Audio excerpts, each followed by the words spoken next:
Selamat pagi anak-anak, selamat datang dan selamat bergabung. Pak mengucapkan kepada kalian semua ya. Apa kabar kalian hari ini? Semoga semua dalam keadaan sehat walafiat ya.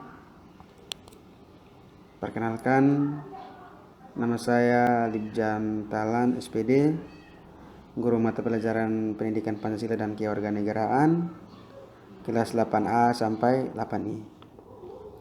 Baiklah anak-anak, sebelum kita memulai kegiatan belajar mengajar hari ini, kita mengawali dengan doa dan Pak akan memberikan kesempatan kepada kalian 25 detik kepada semua anak-anak untuk berdoa menurut agama dan kepercayaannya masing-masing.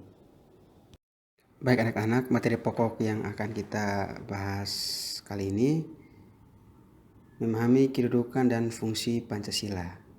Submaterinya adalah arti kedudukan dan fungsi Pancasila.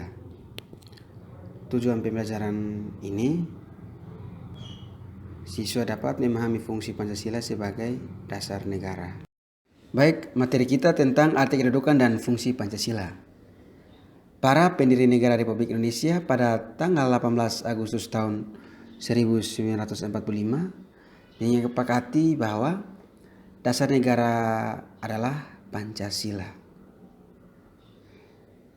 Istilah Pancasila itu sendiri menurut Darji Darmo Diharjo tahun 1995. Pancasila itu sudah dikenal sejak zaman Majapahit pada abad ke-14. Ada istilah juga menurut Sanskerta. Pancasila itu asal kata panca itu 5 dan sila itu sendi asas. Berarti patuh sandi yang 5 juga berarti pelaksanaan kesusilaan yang 5 atau Pancasila Krama. Nah anak-anak, Pancasila itu sendiri memiliki 2 pengertian ya, yaitu berpatuh sandi yang 5 dan pelaksanaan kesusilaan yang 5. Artinya, yang pertama itu dilarang melakukan kekerasan, yang kedua itu dilarang mencuri, yang ketiga itu dilarang berjiwa dengki, keempat dilarang berbohong, dan yang kelima itu dilarang mabuk atau minum keras. Anak-anak, Pancasila dalam kehidupan kenegaraan dikenalkan pertama kali oleh Insinyur Soekarno dalam sidang Badan Penyelidik Usaha-Usaha Persiapan Kemerdekaan Indonesia atau BPUPKI pada tanggal 1 Juni tahun 1945.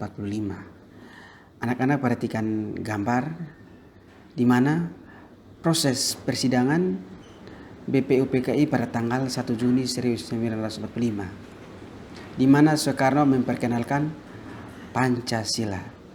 Menurut Insinyur Soekarno, Pancasila adalah isi seluruh jiwa bangsa Indonesia yang turun-temurun sekian abad lamanya terpendam bisu oleh kebudayaan-kebudayaan Barat. Jadi, Pancasila tidak saja filsafat negara, tetapi lebih luas lagi itu falsafat bangsa Indonesia. Menurut Muhammad Yamin menjelaskan bahwa Pancasila berasal dari 2 kata. Panca yang berarti ilmu dan sila yang berarti sendi atas.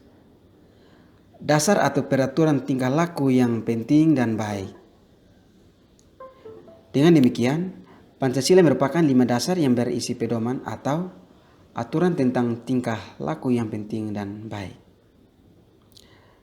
Secara umum, fungsi dan peran Pancasila menurut TAP MPR nomor 3/MPR 2000 tentang sumber hukum nasional dan tata urutan perundangan dinyatakan bahwa Pancasila berfungsi sebagai dasar negara. Nah, hal ini mengandung maksud bahwa Pancasila digunakan sebagai dasar untuk mengatur penyelenggaraan ketatanegaraan yang meliputi berbagai bidang. Yang pertama itu bidang ideologi, bidang politik, ekonomi, sosial budaya, dan pertahanan keamanan. Anak-anak, sebelumnya telah kita kenal fungsi dan peranan Pancasila. Yang pertama itu Pancasila sebagai jiwa bangsa Indonesia. Fungsinya agar Indonesia tetap hidup dalam jiwa Pancasila. Dalam hal ini, Pancasila menjadi jiwa bagi bangsa Indonesia. Dan Pancasila itu sendiri telah ada sejak bangsa Indonesia lahir, yaitu sejak proklamasi kemerdekaan. Yang kedua itu Pancasila sebagai kepribadian bangsa Indonesia. Fungsinya itu sebagai hal yang memberikan corak khas bangsa Indonesia dan menjadi pembeda yang membedakan bangsa kita dengan bangsa lain. Yang ketiga, Pancasila sebagai sumber dari segala sumber hukum. Fungsinya mengatur segala hukum yang berlaku di Indonesia.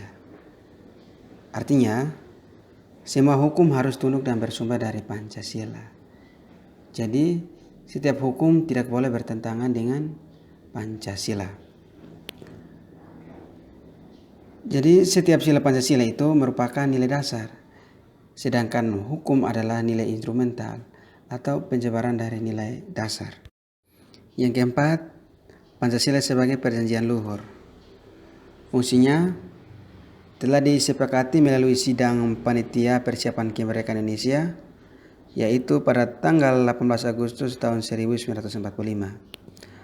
Dalam hal ini, disahkannya Pancasila hanya oleh sebuah panitia persiapan kemerdekaan Indonesia. Tetapi PPKI ini sebenarnya adalah suatu badan yang mewakili suara rakyat. Yang kelima, Pancasila sebagai cita-cita dan tujuan bangsa Indonesia. Fungsinya itu untuk menciptakan masyarakat yang adil dan makmur. Yang keenam, Pancasila sebagai satu-satunya asas dalam kehidupan berbangsa dan bernegara. Artinya, sebagai konsekuensi ditetapkannya Pancasila oleh bangsa Indonesia sebagai dasar negara dan juga merupakan perwujudan melaksanakan Pancasila secara murni dan konsekuen. Yang ketujuh, Pancasila sebagai moral pembangunan. Artinya, Pancasila dijadikan kerangka, acuan, tolak ukur, parameter, arah dari tujuan pembangunan. Terima kasih. Semoga penjelasan singkat ini bermanfaat bagi kalian untuk mengerjakan tugas di rumah ya. Tugas yang kalian harus kerjakan di rumah adalah membuat video dengan menjelaskan fungsi Pancasila sebagai dasar negara. Setelah kalian mengerjakan tugas tersebut, kalian kirimkan ke WA Group dengan batas waktu paling lambat pukul 22 WITA.